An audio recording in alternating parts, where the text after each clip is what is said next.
God is good all the time. All the time God is good. దేవుడు మంచివారు అన్ని వేళలా ఆయన మంచివారు. ఎంతమంది చాలామంది చెప్పట్లేదండి. God is good all the time. All the time దేవుడు మంచివారు అన్ని వేళలా మంచివారు. ఇంతవరకు అమ్మమ్మ వాక్యాన్ని అందించారు. నేను వాక్యం ఏం చెప్పట్లేదు కానీ కొన్ని మాటలంటే కొన్ని హెచ్చరికలైన టైం పడుతుందేమో అనుకుంటున్నారు కదా. మైక్ పట్టినప్పుడు మీ అందరు డౌట్ వచ్చిండ్రు వాళ్ళే. సో దేవునికి స్తోత్రం. హల్లెలూయా హల్లెలూయా హల్లెలూయా. సంతోషంగా ఉన్న దేవుని స్తుతి చేద్దాం. హల్లెలూయా. ఈ సమయం దయచేసిన దేవాదిని వేలాది వందనాలు తెలియజేసుకున్నాను. అలాగే తల్లిదండ్రులు, ఆత్మీయ తల్లిదండ్రులు, దేవుని పేట వందనాలు, అమ్మమ్మ కూడా దేవుని పేట వందనాలు. సో కుడిషన్ ప్రతి ఒక్కరు కూడా ప్రైజ్ ది లార్డ్ అండి. Praise the lord. నిద్ర వస్తుంది, ఆకలి వేస్తుంది అన్నవారు దేవుని స్తుతి చేద్దాం. హల్లెలూయా. ఎవరికి లేదా? ఒకరికి ఉందా? Okay. This is my Bible. This is my Bible. I am what it says I am. I can do what it says I can do. Today my mind is receptive. అంటే ఇది నా బైబిల్. ఈరోజు ఈ Bible నాకు ఏం నేర్పిస్తుందో, ఏం చెప్తుందో అది నేను నేర్చుకుంటాను. ఈరోజు ఈ వాక్యం నాకు ఏం బోధిస్తుందో అవి నేను నా జీవితంలో పాటిస్తాను. ఈ బైబిల్ వినేటప్పుడు నా యొక్క మనస్సుని స్థిరంగా ఉంచుకుంటాను. ఈ మనస్సుని అటు ఇటు తిప్పను. తర్వాత నేను ఈ వాక్యం వినిన తర్వాత మళ్ళీ పాత జీవితంలోనే ఉండను. తర్వాత ఏదైతే నేను వాక్యం వినబోతున్నానో అది ఇండిస్ట్రక్టబుల్, అంటే విరగబడలేనిది, తర్వాత దానికి అంతము లేనిది, తర్వాతన అది చిరకాలం ఉండే వాక్యము ఈరోజు నేను వినబోతున్నాను. ఆ వాక్యంని నేను వింటున్నాను. సో నేను మళ్ళీ పాత స్థితిలోనే, పాత జీవితంలోనే, పాతలాగే నేను ఉండను. ఈరోజు నేను ఒక మార్పు అనేది నాలో వస్తుంది అని మనము ఈరోజు చర్చిలోకి, సన్నిధిలోకి వచ్చినప్పుడు ప్రార్థన చేయాలన్నమాట. అంటే రోజు మనం కూడా వాక్యం తీసుకునే ముందు, వాక్యం చదివే ముందు ప్రతిరోజు కూడా మనం ఏం చేయాలి అంటే ఇది అనుకోవాలి. ఏంటి అంటే ఇది నా బైబిల్, అంటే నాకు ఇచ్చిన దేవుడు ఇచ్చిన ఈ వాక్యము నేను వింటున్నాను, శ్రద్ధగా వింటాను. ఈ వాక్యాన్ని వింటున్నాను, శ్రద్ధగా వింటాను. వాక్యాన్ని నేను మనసులో పెట్టుకుంటాను, వాక్యానుసారంగా నడుచుకుంటాను.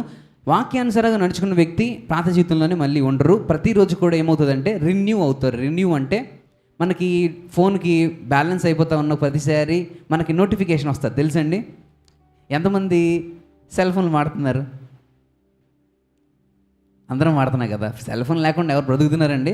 లేదు కదా. ప్రతి ఒక్కరి చేతిలో ఒక ట్యాబ్ కానీ లేకపోతే ఒక ఫోన్ కానీ లేకపోతే మనం ముందుకు వెళ్ళలేం. సో ఈ ఫోన్కి మనకి ప్రతి మంత్కి ఎండింగ్లోని 29 రోజులు ఉంటుంది అనుకో, 28 రోజులు దీనికి టైం ఇచ్చారు అనుకో, 25 నుంచి మొదలు పెడతారు. ఏంటి? డేటా అయిపోతుంది, మీ సెల్ ముగిసిపోతుంది, దీనికి ఆగిపోతుంది. దీన్ని ఏం చేయాలి? మీరు బ్యాలెన్స్ వేసుకోవాలి. ఫోన్కి బ్యాలెన్స్ వేసుకుంటున్నాం కదా, మన ఆత్మీయ జీవితానికి బ్యాలెన్స్ వేస్తున్నామండి? చెప్పండి. ఫోన్కి డేటా వేస్తున్నాము, ఫోన్కి బ్యాలెన్స్ ప్రతి నెల, అది చెప్పినా చెప్పకపోయినా, అది వచ్చిన నోటిఫికేషన్ వచ్చినా రాకపోయినా మనకి ఇది ఎంత అవసరమో మన ఆత్మీయ జీవితానికి ఈ బ్యాలెన్స్ కూడా అంతే అవసరం. ఈ వాక్యం అనే మనము రీఛార్జ్ అయిపోతే ఫోన్ ఏమవుతుంది? దీనికి రీఛార్జ్ అయిపోతే ఏమవుతుందండి? 3 నెలలు ఆ సిమ్ కార్డుకి కానీ ఫస్ట్ నెలలో రీఛార్జ్ చేయలేదనుకో, ఆడు మెసేజ్ పంపిస్తూనే ఉంటారు, లేదా ఫోన్ల మీద ఫోన్లు చేస్తూ ఉంటారు. అయ్యో మీ ఫోన్ ఆగిపోయింది, మీరు రీఛార్జ్ చేసుకోండి, మీకు కొత్త ఆఫర్ ఉంది, లేకపోతే ఈ ఆఫర్ ఉంది, లేకపోతే ఆ ఆఫర్ ఉంది, ఇది మీరు చేసుకుంటే మీకు 3 నెలలు ఉంటుంది, ఇంకో 4 నెలలు వస్తుంది అని చెప్తారు కదా. సో దీన్ని రీఛార్జ్ చేసుకోకపోతే ఏమైపోతుందండి? డెడ్ అయిపోతుంది. అవునా? దీన్ని రీఛార్జ్ అయిపోతే సిమ్ కార్డ్ డెడ్ అంటారు. ఇంకోసారి ఫోన్ చేస్తే ఫోన్ కనెక్ట్ అవ్వదు. అవునా? దీనికే అంత ప్రాధాన్యత ఉన్నప్పుడు మన లైఫ్కి, మన ఆత్మీయ జీవితానికి రీఛార్జ్ చేసుకోలేదనుకోండి, ప్రతిరోజు రీఛార్జ్ చేసుకోలేదనుకో, ఏమవుతాం? మనం కూడా డెడ్ అవుతాం. ఏమవుతామండి? డెడ్ అయినప్పుడు మళ్ళీ ఫోన్ కాల్ చేసినప్పుడు ఫోన్ కనెక్ట్ అవుతుందా?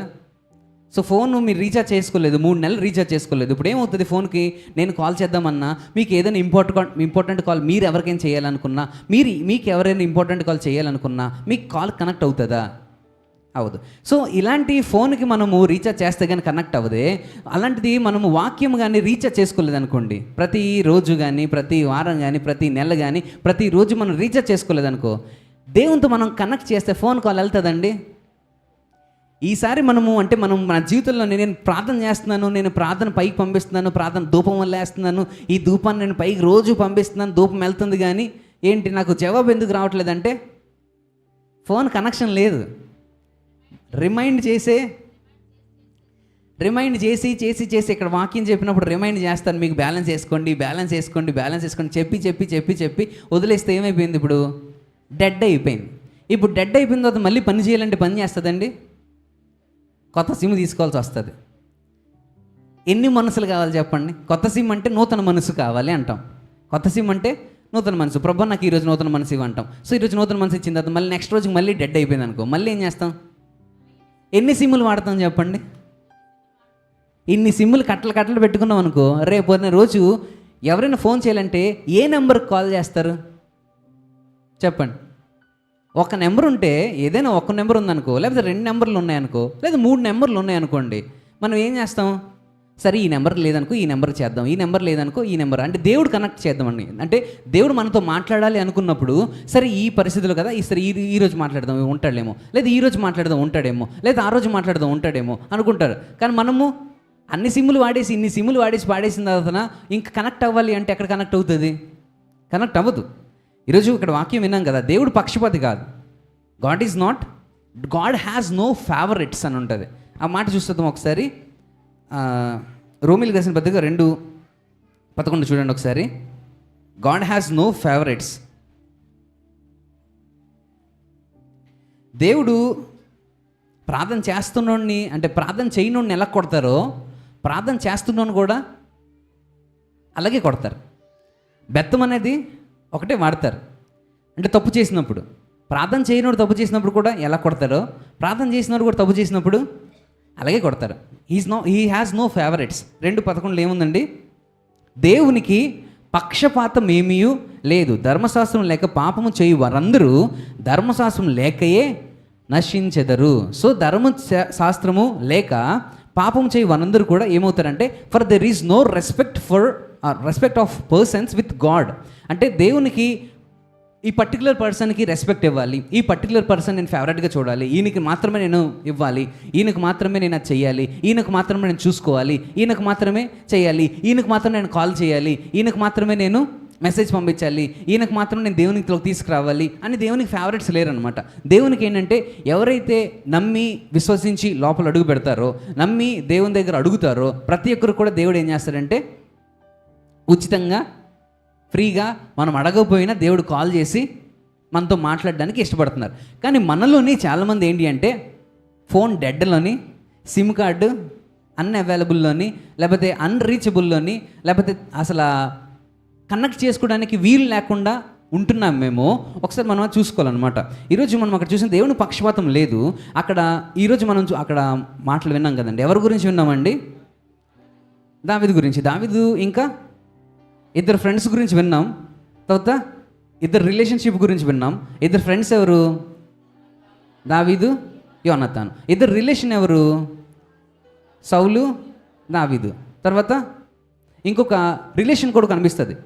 2 రిలేషన్షిప్. ఇంకొక రిలేషన్ ఏమిటి? దావీదికి దేవునికి ఉన్న రిలేషన్షిప్, దావీదికి ఫ్రెండ్కి ఉన్న రిలేషన్షిప్, దావీదికి మామకున్న రిలేషన్షిప్, దావీదికి తనకున్న భార్యకున్న రిలేషన్షిప్ అవ్వచ్చు, దావీదికి అక్కడ అంటే అక్కడ ప్రజలు ఉన్నారు కదా, రాజుగా ఉంటాడు అనుకుంటారు కదా, ప్రజలకు ఉన్న రిలేషన్షిప్ ఉంటుంది. సో మనకి బోల్డ్ అన్ని రిలేషన్షిప్లు మనలో ఉంటాయి మన జీవితంలోని. అంటే నాకు బోల్డ్ అన్ని రిలేషన్షిప్స్ ఉండొచ్చు. అంటే ప్రతి ఒక్కరు కూడా ఒక్కొక్కరితో రిలేషన్షిప్ ఉంటుంది. మీతో ఇంకో రిలేషన్షిప్ ఉండొచ్చు, నాకు మీతో ఇంకో రిలేషన్షిప్ వచ్చేది, మీకు ఇంకొకరితోని ఇంకొక రిలేషన్షిప్, అంటే ఒక సంబంధం ఉండొచ్చు. సో ఈ సంబంధం ఏదైతే ఉందో, ఈ కనెక్షన్ కానీ మధ్యలో కట్ అయ్యిందనుకో, మనము సంవత్సరాలు మాట్లాడతలేదనుకో, ఏమవుతుంది? రిలేషన్షిప్ ఏమవుతుందండి? నేనే కానీ ఇక్కడ రోజు మైక్ పట్టుకొని మాట్లాడతలేదు, మనం సంభాషణ చేయట్లేదు. 1 సంవత్సరం, 2 సంవత్సరాలు, 4 సంవత్సరాలు, 5 సంవత్సరాలు అయింది. తర్వాత మాట్లాడాలి అన్న ఒక సిచ్యువేషన్ వచ్చినప్పుడు, మాట్లాడాలని మనకి ఒక సమయం ఏర్పడినప్పుడు ఏం మాట్లాడాలి అని ఆలోచిస్తాం. అవునా కదండి? మాట్లాడాలన్నప్పుడు అది మాట్లాడాలా, సర్లే వద్దులే, పెద్దోడైపోయాడు, ఇప్పుడు మాట్లాడలేము, ఇప్పుడు ఇది మాట్లాడదాలా, లేదా ఇంకా చిన్నపిల్లలు ఇది మాట్లాడలేము, లేకపోతే ఇది మాట్లాడాలా, సరే ఇది మాట్లాడదాం అనుకుంటే, సరే ఏం మాట్లాడతాను, ఈయన మాట్లాడితే ఇప్పుడు మళ్ళీ నేను మాట్లాడడానికి అవ్వదని కొంతమంది. అంటే టైం పెరిగే కొద్దీ, డిస్టెన్స్ పెరిగే కొద్దీ మాటలు తగ్గిపోతాయి. మనకి దేవునికి డిస్టెన్స్ పెరిగే కొద్దీ మాటలు తగ్గిపోతాయి, ప్రార్థన తగ్గిపోద్ది. సో మనము దేవునికి ప్రార్థన చేయలేకపోతున్నాము, నేను కనెక్ట్ చేసుకోలేకపోతున్నాను, రీఛార్జ్ చేసుకోవట్లేకపోతున్నాను. కారణం ఏంటి అంటే డిస్టెన్సు దూరం అయిపోయింది. సో అక్కడ మనం ఈరోజు చూసి చదువుకున్నాం, 4-5 సార్లు చదువుకున్నాం. ఎవరి గురించి? దావీదు గారి గురించి చదువుకున్నాం. అక్కడ ఆయనకి విజయం వచ్చింది, దేవుడు తోడుగా ఉన్నాను చెప్పారు కదా. అక్కడ చెప్పినప్పుడు మనం విన్నాం కదా. సో వినిన మాటల్లోని అక్కడ కొంచెం ముందుకు అక్కడికి వెళ్ళిన తర్వాత అక్కడ ఏం కనిపిస్తుందంటే, దావీదు దేవుని దగ్గర ఏం చేశారంట? విచారణ చేయగా, దావీదు దేవుని దగ్గర మొర్ర పెట్టగా, దావీదు దేవుని దగ్గర అడగగా, దావీదు దేవుని దగ్గర ప్రశ్నించగా, దావీదు దేవుణ్ణి అడగగా, దావీదు దేవునితో ప్రార్థన చేయగా, దావీదు దేవుణ్ణి ప్రాధాయపడినప్పుడు, దావీదు దేవుని దగ్గర మోకరించి ప్రార్థన చేసినప్పుడు కానీ, ప్రభువా నేను ఇది చేద్దాం అనుకుంటాను, నా ఇష్టం ఇది, నీ చిత్తం ఏంటి, నా ఇష్టం ఇది, నీ చిత్తం ఏంటి అని ప్రతిసారి కూడా ఆయన ఏం చేసుకుంటున్నాడు? ఆయన దేవునితోని అంటి ఉంటున్నాడు. ఏం చేస్తున్నాడండి? అంటి ఉంటున్నాడు, కనెక్షన్ ఏర్పరచుకుంటున్నారు అనమాట.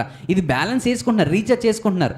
అంటే ఒకటి ప్లాన్ అయిపోతుంది అని తెలిసినప్పుడు, లేకపోతే నేను ఏదైనా చేద్దాం అనుకుంటున్నప్పుడు, ఇది జరగదా, ఇది నా జీవితంలోని ఫలించదా, నేను దీన్ని పొందుకోనా అని ఫస్ట్ మనం కన్సల్ట్ చేయాల్సింది ఎవరిని అంటే దేవుణ్ణి. మనం ఎవరి అప్రూవల్ కోసం వెయిట్ చేస్తూ ఉంటాము?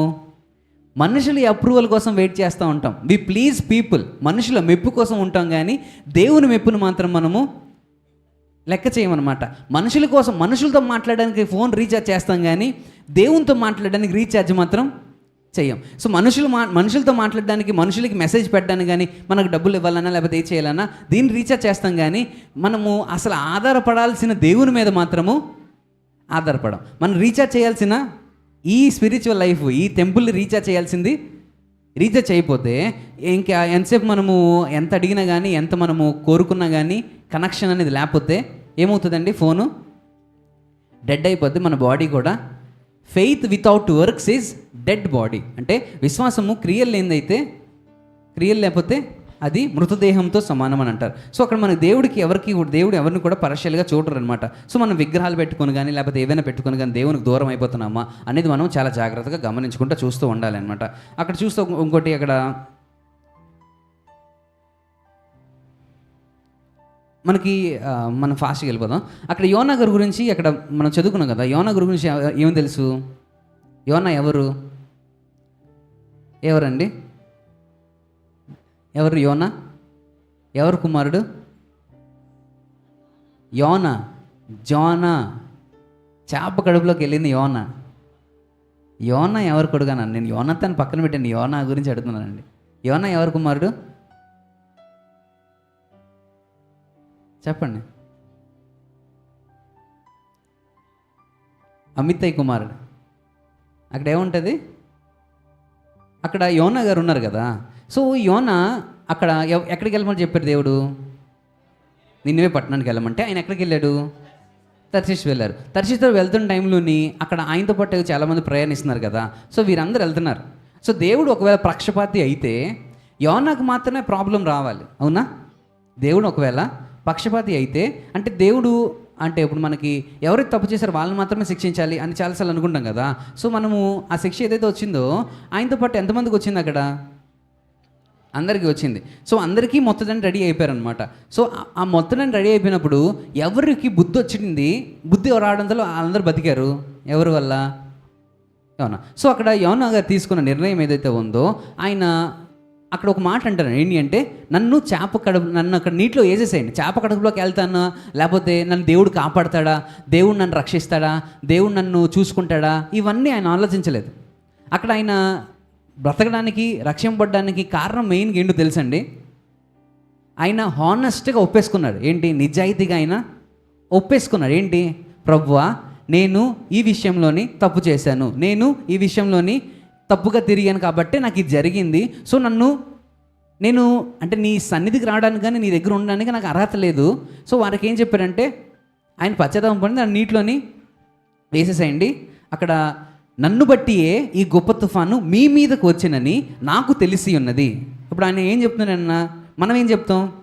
మనమైతే ఏం చెప్తామంటే, నీ వల్లే జరిగింది, నువ్వే చేసావు, నువ్వు చేస్తేనే ఇదంతా వచ్చింది, నువ్వు తప్పు చేసావు కాబట్టి ఇదంతా వచ్చింది. నా తప్పు మనం పట్టించుకోము. నా నుంచి వచ్చిన మాట పట్టించుకో. నీ వల్ల తప్పు వచ్చింది, నువ్వు చేస్తే నీ దాన్ని జరిగిపోయింది, లేకపోతే నువ్వు ఇలాగ అంటేనే జరిగింది. మనం నీ అని మనల్ని ఒప్పుకోపోయినంతసేపు కూడా మనకి దేవునికి డిస్టెన్స్ అనేది పెరిగిపోతూ ఉంటుంది. అక్కడ యోనా గారు ఏం ఆలోచించలేదు అనమాట. ఇన్ కేస్ నేను ఒప్పేసుకున్నాను అనుకో, ఇన్ కేస్ నేను నిజం చెప్పేసాను అనుకో, నన్ను వీళ్ళు నీటిలో తోసేస్తారు లేదా చంపేస్తారు, చచ్చిపోయిన తర్వాత నేను ఏమైపోతానా అని చెప్పి ఇవన్నీ ఆలోచించలేదు అనమాట. ఆయన ఏం ఆలోచించాడంటే, నేను మొత్తానికి దేవుని దగ్గర అయితే ఆనెస్ట్గా ఉండాలి, దేవుని దగ్గర నేను ఆనెస్ట్గా ఉండాలి, నిజాయితీగా చెప్పాలి. సో మనము రీఛార్జ్ చేయాలి అన్నా, రీఛార్జ్లో ఉండాలన్నా, లేకపోతే సైకిల్ మనకి ఫోన్ డెడ్ అయిపోకూడదు ఉండాలంటే ఏం చేయాలంటే ప్రతిరోజు కూడా మనము ఆనెస్ట్గా ఒప్పుకోవాలి. ప్రభువా, నేను పలానా విషయంలో నేను అబద్ధం చెప్పాను, లేదా పలానా విషయంలో నేను తప్పు చేశాను, లేదా పలానా విషయంలో నేను చేద్దాం అనుకున్నాను కానీ నా చిత్తం ప్రకారం చేసేస్తాను, తప్పు అయిపోయింది ప్రభువా. లేకపోతే ఆనెస్ట్గా ఎప్పుడైతే దేవుని దగ్గరికి వెళ్తామో, అది ఒకవేళ సిచ్యువేషన్ గడబడైనప్పటికీ, ఆ సిచ్యువేషన్ రాంగ్ అయినప్పటికీ, అంటే మనం అనుకోలేనప్పటికీ కూడా, జరిగిపోయినప్పటికీ కూడా దేవుడు మాత్రము ఒక చేపని పంపించినట్టు పెను తుఫాన్లో కూడా, సముద్రం అలలు తిరుగుబడిపోయినా కూడా మనకి అవకాశం లేదు, ఇంకా నాకు రెస్ట్ లేదు, ఇంకా హోప్ లేదు అనుకున్న టైంలోని, హోప్ లేదని నేను చనిపోతానన్న టైంలో కూడా ఇన్ కేస్ మనము ఆనెస్ట్గా ఒప్పేసుకుంటే దేవుడు రెస్క్యూని పంపిస్తాడు. ఏం చేస్తాడు? నమ్మి వారందరినీ స్తుతి చేద్దాం, హల్లెలూయా. ఆనెస్ట్గా ఒప్పుకుంటే దేవుడు రెస్క్యూని పంపిస్తాడు. రెస్క్యూ అంటే కాపాడేవారిని పంపిస్తారనమాట, మనకు తోడుగా ఉండడానికి. ఆ టైంలో ఏం జరిగింది, ఏమవుతుంది అని పట్టించుకోము మనము. కానీ దేవుడు మాత్రము దేవుని ప్రణాళిక కలిగి ఉన్న ప్రతి ఒక్కరిని కూడా దేవుడు ఏం చేస్తారు? కాపాడతారు. దేవుని ప్రణాళిక ఎవరి మీద ఉంది? ఇక్కడ దావీదు గారి మీద కనిపించింది, ఇక్కడ ఇంకెవరి మీద కనిపించింది? యోనా గారి మీద కనిపించింది. అంటే దేవుని ప్రణాళిక ఏంటి? ఆయన ఇక్కడికి వెళ్ళాలి అంటే దేవుడు చేయాలి అనుకుంది, దేవుడు చేస్తారు. కానీ అప్పుడప్పుడు మనం తప్పుడు అడుగులు వేస్తూ ఉంటాం, మనం అటు ఇటు అడుగు వేస్తూ ఉంటాం. వేసినప్పుడు ఏం చేస్తారంటే దేవుడు పక్షపాతంగా, అంటే దేవుడు ఒకరిని ప్రేమించి ఇంకొకరిని శిక్షించి, లేకపోతే ఒకరిని ప్రేమించి ఇంకొకరిని శిక్షించి ఆయన చేయరనమాట. ఆయన ఏం చేస్తారంటే ఆయన ప్రేమించిన ప్రతి వారిని కూడా ఆయన బెత్తం వాడతారంట. సో బెత్తం వాడి ఏం చేస్తారంటే మనల్ని సరి చేస్తారు. అవునా? అక్కడ ఒకవేళ మనం ఇంకా వినట్లేదు, ఇంకా డెడ్ అయిపోయింది, బాడీ డెడ్ అయిపోయిందంటే ఇంకేం చేస్తారు? దేవుడు వదిలేస్తారు. అంటే మనం వినాలి, దేవుని ప్రణాళిక కలిగి ఉంటే దేవుడు ఖచ్చితంగా మనల్ని దేవుడు పట్టుకుంటారు. సో మనం అలాంటి పరిస్థితుల్లో ఉన్నప్పుడు కానీ, ఇలాంటి పరిస్థితుల్లో ఉన్నప్పుడు కానీ మన కనెక్షన్ ఏమవ్వకూడదు, మెయిన్గా ఏమవ్వకూడదండి, డిస్కనెక్ట్ అవ్వకూడదు, బెండ్ అయిపోకూడదు. ఏమవ్వకూడదండి, డిస్కనెక్ట్ అయిపోకూడదు. డిస్కనెక్షన్ గురించి మనం చూసినప్పుడు పేతురు గారు లైఫ్లో చూస్తాం. ఏంటి డిస్కనెక్షను? అక్కడ పేతురు నేను నీటిలో నడుస్తానని చెప్తారు. ప్రభువా, నువ్వు నీటిలో నడుస్తున్నావు కదా, నేను కూడా నడుస్తానంటారు. సో ఇప్పుడు మనము నీటిలో నడుస్తున్నప్పుడు ఆయన నడుచుకుంటూ వస్తున్నారు. ఇప్పుడు నేను తిన్నగా చూసుకుంటూ ఇక్కడ కింద చూసుకుంటూ నడుచుకుంటూ వచ్చాను అనుకోండి, ఏమవుతాను? కింద పడిపోతానా? చెప్పండి. నేల చూసుకొని నేల మీద ఏమేమి ఉన్నాయో చూసుకొని వచ్చాను అనుకో, పడిపోతానా? పడం. ఒకవేళ నేను పైకి ఎక్కడో చూసుకొని, లేదా సైడ్కి ఎక్కడో చూసుకుంటే నడుచుకుంటే ఇలా వచ్చాను అనుకో, ఏమవుతాను? మనం చూసే ప్లేస్లో ఒకటి చూస్తాం, మనం నడిచే ప్లేస్ ఇంకో నడిచి వెళ్తున్నాం అనుకోండి, ఏమవుతుంది? ఇదేదో డిస్ట్రాక్ట్ చేస్తుంది. ఇప్పుడు చూసుకొని వెళ్ళిపోతున్నాం, ఏమవుతుంది? ఎక్కడో దగ్గర పడతాం. అక్కడ పేతురు గారు కూడా ఏంటంటే ఆయనకి దేవుణ్ణి అడిగారు. ఆయనకు ఉన్న కోరిక మంచిదే, మనకి విశ్వాసంలోని నేను ప్రార్థన చేయాలి, దేవుల్లో ఉండాలి, దేవుల్లో ఎదగాలి, దేవుల్లో నేను సూపర్గా ఉండాలి, దేవుల్లో నేను ఆత్మీయంగా ఇంత దగ్గరగా ఉండాలి, అంటుకొని ఉండాలని మనకి ఆలోచన ఉంటుంది కదా. కానీ మనకి డిస్ట్రాక్షన్స్ వస్తాయి. పేతురు గారు నడుస్తున్నారు, కొద్దిసేపు నడిచారు. అంత నడుచుకుంటూ వస్తున్నప్పుడు దేవునికి దగ్గర అవుతున్న టైంలోనే డిస్ట్రాక్షన్ ఇంకా ఎక్కువైంది. దేవునికి దగ్గరయ్యే కొద్దీ మనకి ఇంకా డిస్ట్రాక్షన్స్ ఎక్కువ అవుతాయి. అంటే ఇంకా మనల్ని ఇబ్బంది పెట్టేవారు కానీ, ఇంకా మనల్ని లాగేసేవారు కానీ, మనల్ని అటు ఇటు తిప్పేసేవారు కానీ, మన చుట్టుపక్కల ఇంకెక్కువ పెరుగుతారు దేవుని దగ్గరయ్యే కొద్దీ. సో ఆయన ఏం చేశాడంటే నడుచుకుని వెళ్తున్న టైంలోనే ఆయనకి చూసింది ఎక్కడికి? అటు ఇటు చూసినప్పుడు గాలి వీచినప్పుడు దాన్ని చూసి ఆయనకి భయం వేసింది. ఆయనకి ఏం వేసింది? భయం వేసింది. అప్పుడు ఆయన చూపు ఎక్కడ వెళ్ళిపోయింది? ఆయన చూపు ఎక్కడికి వెళ్ళింది? దేవుని మీద చూసుకుని ఆయన నడుస్తున్నప్పుడు చాలా చక్కగా నడుచుకుని వెళ్ళిపోయాడు అనమాట. ఆ చూపు ఎక్కడికి వెళ్ళిందండి? డౌన్కి, అటు సైడు గాలికి అటు ఇటు వెళ్తే అప్పుడు ఆయన ఏమైందంటే మెల్లిమెల్లిగా మునిగిపోయి సాగానని ఉంటుంది. మెల్లిమెల్లిగా కొద్దిగా మునిగిపోయాడు అనమాట. అంటే మనం కూడా కనెక్షన్ ఒకేసారి కట్ అయిపోదు. కనెక్షన్ ఎప్పుడు ఒకేసారి కట్ అయిపోదు. కనెక్షన్ ఉండాలంటే ఏం చేయాలి? అక్కడ హెబ్రీయులకు రాసిన పత్రిక 12:2 ఏముంటుందండి? హెబ్రీ 12:2. కాబట్టి హెబ్రీ 12:2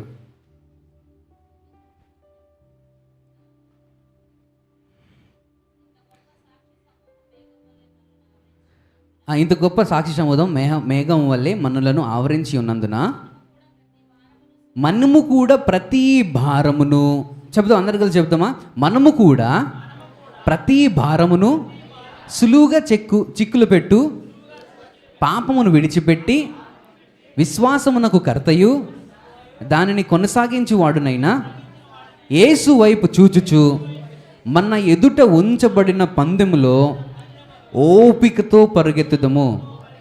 ఆయన తన ఎదుట ఉంచబడిన ఆనందము కొరకు అవమానము నిర్లక్ష్యపెట్టి సిలువను సహించి దేవుని సింహాసనము యొక్క కుడి పరవశమున ఆసీనుడై ఉన్నాడు. దేవునికి స్తోత్రం, హల్లెలూయా. సో ఇప్పుడు మనము ఎవరి వైపు చూస్తూ ఓపికతో పరిగెట్టాలంట? యేసు వైపు చూస్తూ అంటే కనెక్షన్లో ఉంటూ అని అర్థం అనమాట. యేసు వైపు చూస్తూ అంటే కనెక్షన్లో ఉంటూ. ఏసుతో కనెక్షన్ లేకపోతే, ఏసీతో కనెక్షన్ లేకుండా నేను నడిచేస్తాను అని అనుకున్నారు అనమాట. ఆ టైంలో ఏమైందంటే చూపు ఏమైంది, పక్కకి వెళ్ళింది.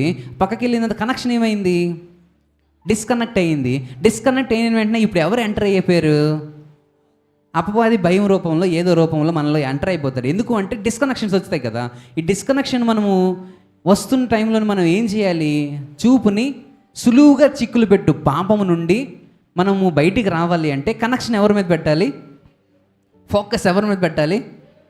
దేవుని మీద పెట్టాలి. పక్కన వాళ్ళ మీద కానీ వాళ్ళ మీద కానీ వీళ్ళ మీద కానీ ఫోకస్ పెడితే మన ఫోకస్ డౌన్ అయిపోద్ది. సో మనం ఏం చేయాలంటే సులువుగా చిక్కులు పెట్టి పాపం కానీ ప్రతిదాన్ని కూడా ఏం చేయాలంటే మనము లుకింగ్ అంటూ Jesus who is the author and the finisher of our faith. అంటే మన విశ్వాసమునకు కర్తయు దాన్ని కొనసాగించేవారు. ఇప్పుడు నడుస్తున్నప్పుడు ఆయన కొనసాగాలి అంటే ఆయన విశ్వాసం ఏమవ్వాలి?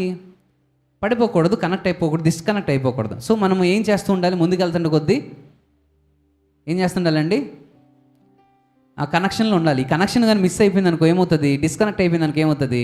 మునిగిపోతాం. మునిగిపోయిన తర్వాత అంటే మెల్లిమెల్లిగా మునిగిపోతాం. కనెక్షన్ అనేది ఒకేసారి కట్ అయిపోతుంది. ఏమవుతుంది? మెల్లిమెల్లిగా కట్ అయిపోద్ది. అంటే వెంటనే కట్ అయ్యదు. అంటే ఒకరోజు 2 రోజులు ప్రార్థన చేద్దాం అనుకున్నాం, ఒకరోజే అయిపోయింది. సో 3 సార్లు ప్రార్థన చేద్దాం అనుకున్నాం, 2 రోజులకు వచ్చాం. తర్వాత ఇంకోసారి ప్రార్థన అంటే 5 సార్లు ప్రార్థన చేద్దాం అనుకున్నాం, లేకపోతే ఈరోజు నేను ఉపవాసం ఉందాం అనుకున్నాను, ఆ రోజు కట్ చేసాం, ఒకరోజు కట్ చేసాం. తర్వాత ఇంకొంచెం కట్ చేసాం. మెల్లిగా ఆ రోజు నేను చేయకూడదు అనుకున్నాను, ఈరోజు చేయకూడదు అనుకున్నాను, ఈరోజు ప్రార్థనకి ఏం వెళ్తానులే అనుకున్నాను. ఇలా మెల్లిమెల్లిగా కట్ చేసుకుంటే ఏమవుతుంది? తాడు పూర్తిగా కట్ అయిపోతుంది. చిన్నగా కట్ అవుతుంది. ఒకేసారి కట్ అయిపోతుంది అనమాట. మెల్లిమెల్లిగా కట్ అయ్యి మొత్తానికి పూర్తిగా కనెక్షన్ లాస్ట్ అవుతుంది. కనెక్షన్ లాస్ట్ అయిపోతే ఏమవుతుందంటే సిగ్నల్ కట్ అయిపోద్ది. సిగ్నల్ కట్ అయిపోతే ఇంకా ఎన్ని కాల్స్ చేసినా, మనం ఇక్కడ నుంచి ఎంత ఏడిచి ప్రార్థన చేసినా, లేకపోతే ఎంత మనం దేవుని దగ్గర నుంచి అడిగినా కానీ, మనం ఎంత అడిగినా కానీ కనెక్షన్ లేదనుకోండి మనకి దేవునికి, ఏమవుతుంది? వినను అంటారు కదా. నేను వినను మా ప్రభు అని మనం ఎంత ప్రార్థన చేసినా కానీ కనెక్షన్ లేదనుకోండి ఏమవుతుంది? No connection. మనం ప్రార్థన వెళ్తూనే ఉంటుంది కానీ రిప్లై రావట్లేదు. ఎందుకంటే మనం కనెక్షన్ని డిస్కనెక్ట్ చేసామేమో, సిమ్ కార్డ్ని రీఛార్జ్ చేసుకోవాలేమో. మనం రీఛార్జ్ ఎక్కడి నుంచి వస్తుందండి? నీ వాక్యము నా పాదములకు దీపము, నా త్రోవకు వెలుగైంది. మనిషి రొట్టె వలన కాదు కానీ దేవుడి నుంచి వచ్చే ప్రతి మాట వలన బ్రతుకుతారు. సో మనం వాక్యం గురించి అన్ని మాటలు ఉన్నాయి కదా. నీ వాక్యము నన్ను బ్రతికిస్తుంది అని చెప్తారు కదా. బాధల్లో ఏం తీసుకొస్తుంది? నెమ్మది తీసుకొస్తుంది. అందుకే పాట పాడతారు కదా, ఏంటండి? నీ వాక్యమే నన్ను బ్రతికించెను, బాధలలో నెమ్మదినిచ్చెను, కృపా సత్య దయా సత్య సంపూర్ణుడా, వాక్యమై ఉన్న యేసు వందనమయ్యా, కృపా సత్య దయా సత్య సంపూర్ణుడా, వాక్యమై ఉన్న యేసు వందనమయ్యా, నీ వాక్యమే నన్ను బ్రతికించెను. సో మనం పాట నీట్గా పాడుతున్నాం పాట, కానీ ధూపాన్ని వేస్తున్నాం పాట రూపంలో, కానీ కనెక్షన్ ఉందా? నీ వాక్యం నన్ను బ్రతికించిన అంటున్నాం, బైబిల్ ఓపెన్ చేస్తున్నాం చెప్పండి. నీ వాక్యం నన్ను బ్రతికించిన అంటున్నాం, కానీ బైబిల్ ఏమో ఆదివారం మాత్రం దులిపేసి ఇలా పెట్టుకొని నీట్గా వచ్చి మళ్ళీ అక్కడే అలా పెడతాము. మళ్ళీ దాన్ని కూర్చొని మోకరించి మళ్ళీ దాన్నే ఇలాగ అనేసి మళ్ళీ పెట్టుకొని సంచిలో పెట్టేసి మళ్ళీ వెళ్ళిపోతాం. మళ్ళీ వస్తాం. మళ్ళీ ఇక్కడికి వచ్చినప్పుడు నీ వాక్యమే నన్ను బ్రతికించినని చెప్పి ఊగిపోతాం. కానీ కనెక్షన్ లేకపోతే ఎక్కడికి వెళ్తుందండి? వస్తుందా? నేను ఎందుకు చెప్పానంటే, ఈరోజు ఎంతమంది వాక్యం చదివామా? ఓకే. నేను ఎందుకు చెప్పానంటే, మొన్నటి వరకు ఇక్కడ 2 బైబిల్ కనిపించినాయి అనమాట నాకు. అక్కడ 2 బైబిళ్ళు, అక్కడ మూలకు బైబిలు, ఇక్కడ బైబిలు. చాలా ఎవరు చదవలేదు. బైబిల్ అక్కడ కనిపిస్తాయి. నేను వచ్చి చూసినప్పుడు ఇది ఎవరు బైబిల్ అని ఇది పేరు చూస్తే ఇక్కడ పేరు కనిపిస్తుంది, రాజు, లేకపోతే మంత్రి, లేకపోతే సైనికుడు, ఒక్కొక్క పేర్లు ఉంటాయి. కానీ మనిషికి రీఛార్జ్ లేదు.